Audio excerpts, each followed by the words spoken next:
নারী এমন একটা জাত, নারী মা জাত, নারী থেকে সবসময় দূরে থাকার চেষ্টা করতে হবে। নারীকে বিপদ দেখলে তাকে সাহায্য করার চেষ্টা করতে হবে। কিন্তু আমরা কি করি, একজন নারী যদি বিপদে পড়ে সেই বিপদের লালসা নিই, সেই বিপদের সুযোগ নিই।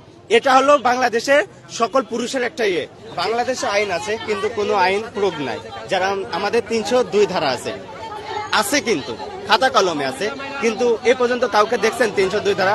একটা খুনি আছে, সে 11টা খুন করছে, 11 জনকে ধর্ষণ করছে, হ্যাঁ ধর্ষণ করে খুন করছে, 10 বছর সে জেল খাটছে। আমাদের ট্যাক্সের টাকায় সে খাচ্ছে জেলে বসে, কিন্তু তার কি কোনো ইয়ে করা হয়েছে? 11 জনকে ধর্ষণ করে 10টা খুন করছে, সে আবার বাইরে বেরোবে, আবার করবে, আবার ভিতরে যাবে। আসিয়ার কথা কিন্তু আমরা সবাই ভুলে গেছি। আসিয়ার সময় আমি জন্মের পর থেকে 2টা সরকার দেখছি, এখন দেখছি 3টা।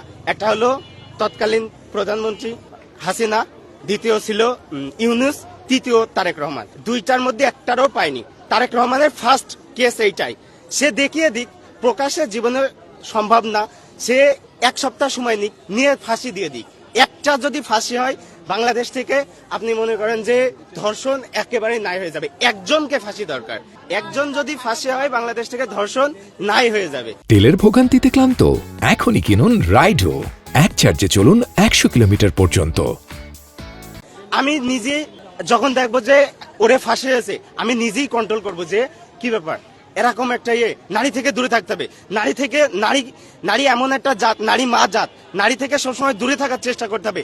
নারীকে বিপদ দেখলে তাকে সাহায্য করার চেষ্টা করতে হবে। কিন্তু আমরা কি করি, একজন নারী যদি বিপদে পড়ে সেই বিপদের লালসা নিই, সেই বিপদের সুযোগ নিই। এটা হলো বাংলাদেশের সকল পুরুষের একটা ইয়ে, যে নারীর বিপদ দেখলে নারীর উপরে ঝাঁপিয়ে পড়া।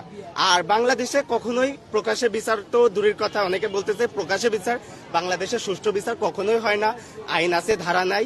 এখন সবাই অনেক কিছু বলবে কিন্তু কোনোটাই কাজে দেবে না। আর যেহেতু এখন প্রধানমন্ত্রীর প্রথম একটা সিচুয়েশন কেস, এটা সে দেখিয়ে দিতে পারে। এমনকি এই কেসটাই সে অনেক হিউজ পরিমাণ জনসংখ্যা পেতে পারে, যে আমি দেখাতে পেরেছি যা পারিনি গত 2 প্রধানমন্ত্রী, তা করে দেখাইছি আমি। ধন্যবাদ।